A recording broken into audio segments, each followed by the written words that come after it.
am here at Universal Studios Hollywood for another weekly construction update for Halloween Horror Nights and for the Fast and Furious coaster. There's a lot that has changed, especially with one of the facades out in the H lot. So why don't you join me on this extraordinary adventure? TLEV Media, bringing the magic of the theme parks to your home. From vlogs to interviews, TLEV Media is entertainment for all.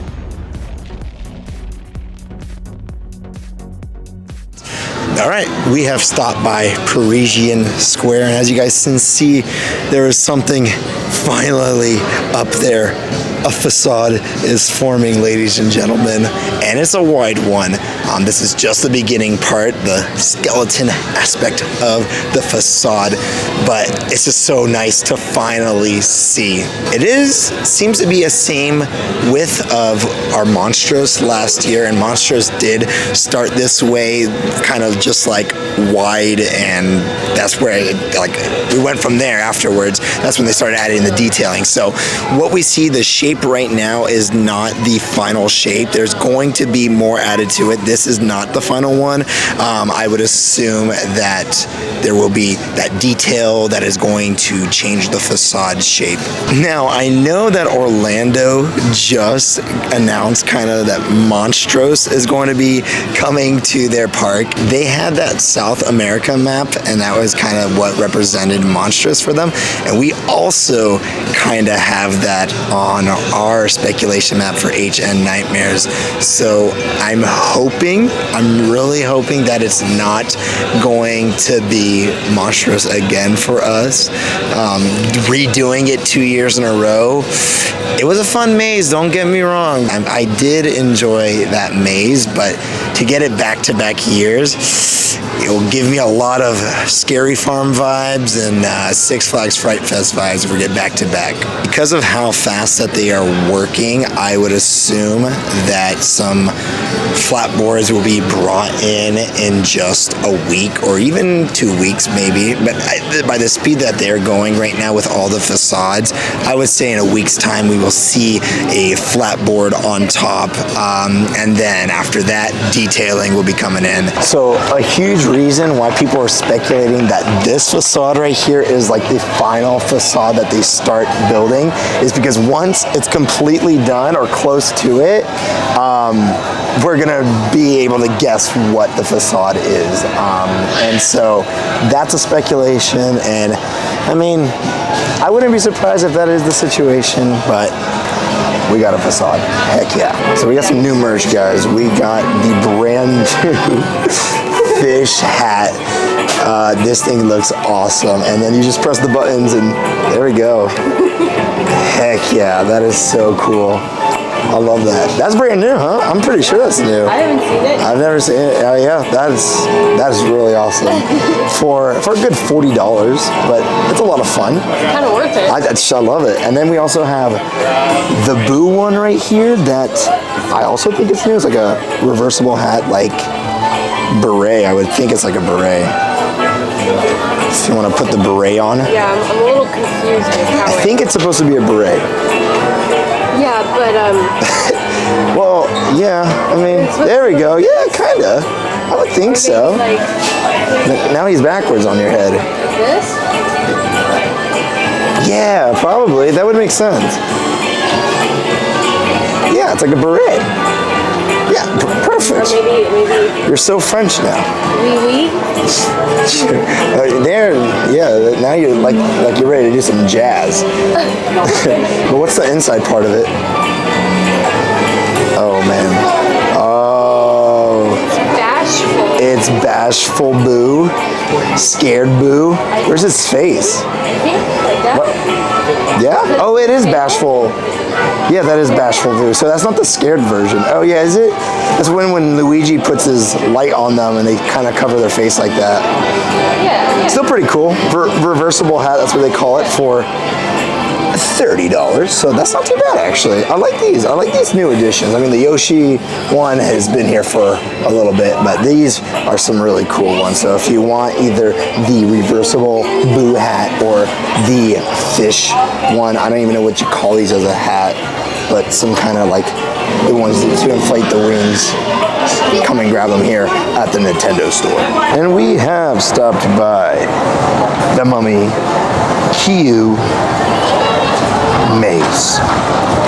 And this one has changed a little bit from just a week. As we can see, there is an archway that has formed on top of the facade. Very interesting. That little piece that we were talking about earlier, it's now on the ground over here. It's not inside anymore, so maybe they're gonna move it around, or they have to color it a little bit more or paint it a little bit more. The little change is this archway in the middle, but also if you look to the corner over there, there seems to be some sort of like, that might be where the light's gonna go, up there in that little corner. That could be where the light's gonna be going up. And then we have the booth, again right here, the booth. So an archway like this, people have been speculating like toxic tunnel for this to become its own maze, since it is an original maze in this location. What if this is going to be kind of an entrance to a subway? That's why we have that ticketing booth right there.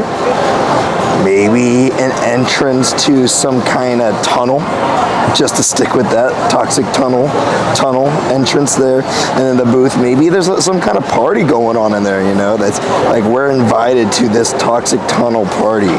Which, if that was kind of like the storyline, and if they were going to use some, you know, EDM music or dubstep music inside this maze, I think that would work out really well. I would really enjoy that. Honestly, if this is Toxic Tunnel, I will enjoy it if they just decide to kind of turn into some sort of comedy maze. We've had some previous ones before that were awesome. Still scary a little bit, but it was more just the enjoyment of what they were able, the scare actors, what they were able to do inside the maze itself. So if they go that kind of route for this, and if this is Toxic Tunnel, make it a comedy maze. I think that is the best way to do it. Don't try to make it too scary. I mean, you could, of course, but if they just turn this into like a party that we're invited to, I think a lot of people would have a great time in this maze. But other than that, I mean, what other speculations do you guys have for this? Now we've got this archway forming. Could this still be connected to an IP and we just don't know that yet? I mean, what do you guys think? Let us know in the comment section down below. I love hearing what you guys have to say, because sometimes you guys bring in ideas that I don't even think about, and then I sometimes bring them up in the next video because you guys have some really awesome ideas. Then we have the T-pad. T-pad is looking very interesting right now. The building has a little more details than the last time we were here. Now what seems to be going with that cement is some brick detailing, which is very interesting. They still got those two windows, and I have absolutely no clue what is going to be going in that spot. But if we remember on that speculation map from HN Nightmares, we do see that there is some sort of pig with two eyes that are crossed out by X's. People have been connecting that to Saw X, but look, I don't know much about Saw X because I've yet to see that movie still, which I know that's not good that I haven't seen that movie yet. But I don't know, is there some sort of slaughterhouse in Saw X? Because I'm thinking this is starting to look more and more sort of like a slaughterhouse, a kind of like one found in a city. We did talk about maybe this was the Ghostbusters area, but I think that's going to be in a soundstage, to be honest. I mean, this does not look like anything from the Ghostbusters movies anymore. The brick wall detailing has really thrown me off now. So what do you guys think is going to be put in this location? Are we going to be getting some sort of slaughterhouse for Saw, or is this a completely different IP? It's so interesting that brick walls were just added in a week's time, and the same thing for the Mummy Cube. That little archway was added just in a week's time. So a lot is changing in just a few days. So maybe the next time we're here, there will be more detail on this T-pad. So I've stopped over here because I kind of wanted to talk about our sister park, Universal Orlando, with their HHN 33. They have have announced, and you guys should probably know now, not should, but you guys probably know now that they have announced 6 original mazes, which is really cool to see. They were announced all in the same week's time, so that was really interesting. But 6 originals have been announced, so they have 4 more mazes that need to be announced, and it seems like those 4 are IPs. What I find really interesting is that on our speculation map, we have 6 IPs, rather to their 4 IPs. So there's going to be 4 that we are going to share with Orlando probably, but then 2 other ones that we're going to have our own. So for us to have 2 IPs that are going to be just in Hollywood, that's very interesting. I'm wondering, and I'm hoping this isn't the case, but is it 2 IPs that we've kind of fall back onto needing, like we're just going to have repeats, or are these actual IPs that we are only allowed the property rights to and not Orlando? But yes, Orlando announced those 6 originals, and they have 4 more IPs, which means I think we're going to be on that same track to be announcing those 4 at the same time for both Orlando and Hollywood. When will be the announcement? I really don't have an answer to that. I'm thinking sometime in June. I mean, it has to be in June, right? And I saw a lot of people saying that it might be the 28th. I hope it's not that late of an announcement, but I'm hoping first week of June we get finally an IP announcement, or maybe even a Hollywood original, but I don't think we're gonna get a Hollywood original until Midsummer Scream. Alrighty, ladies and gentlemen, we have stopped by the H-Lot viewing area, and before we talk about this second tent, I do want to talk about the one that we see on the studio tour, the first H-Lot tent. And because there's a lot of speculations going around with that one right now, and from the facade there has been added a lot of details to that facade, and now people can kind of get an idea of what we're getting in that area. So the facade has that really awesome mosaic windows set up, that really cool design, and that design very much connects to none other than Insidious, the Red Door. That is the newest Insidious movie, and how it connects with that is because the Lipstick Demon's lair has those exact same windows. Same shape, same colors, everything is the exact same. Now, I'm really excited if this is true, if the rumor comes true, because remember, guys, that anything can change before the event actually begins. So yes, right now we're speculating that it is Insidious. However, if we lose that IP, it will become something else. Yes, we can say, we can rumor, or we can speculate that it is Insidious, but we can't say it's 100% going to be Insidious. However, Insidious has a really good track record with this event. We have seen it previous years, 2013, 2015, and 2017. 2017 being the last one with the last key, which I very much enjoyed. I do hear a lot of conflicting messages and conflicting opinions of that maze, black walls being the main reason. However, every time Insidious has been here, in my opinion, it has been terrifying. So if Insidious comes back this year, no doubt it will be terrifying. And then the facade for the second H-Lot has not changed much, still looks the exact same when we were here last week. I know there is that little bit of sun glare that could be messing up if there is a little bit of detail, but I promise you from the naked eye right now, there is not much for detail wise, but that could change in a week or so. Alrighty, ladies and gentlemen, that is going to be it for my time here at Universal Studios Hollywood. It was an absolute blast. The construction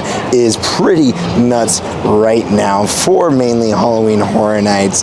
Those facades are getting some really awesome details, and we finally have a facade forming in Parisian Square. I was talking about that in the last video. I was hoping that the next visit I'd be able to see one, and yes, they are finally forming one. If you guys enjoyed this video, make sure to hit that like button And if you're new to the channel, subscribe and hit that notification bell to be notified every time we post a video. We've got social media that is TLEV Media all across the board, and everything's in those links in the description down below. We did just pass 8,000 subscribers, and I want to thank you guys for that. I know that's like a very small milestone, but we are continuously growing, which is really awesome to see that you guys are enjoying the content. So, you know, any kind of subscription, it feels great. It's really nice, guys, and we really much appreciate you guys for this, because without your support, we wouldn't be able to hit these parks up every week or even do sometimes media events. So thank you guys for subscribing. All right, with all that being said, I'll see you guys in the next extraordinary adventure.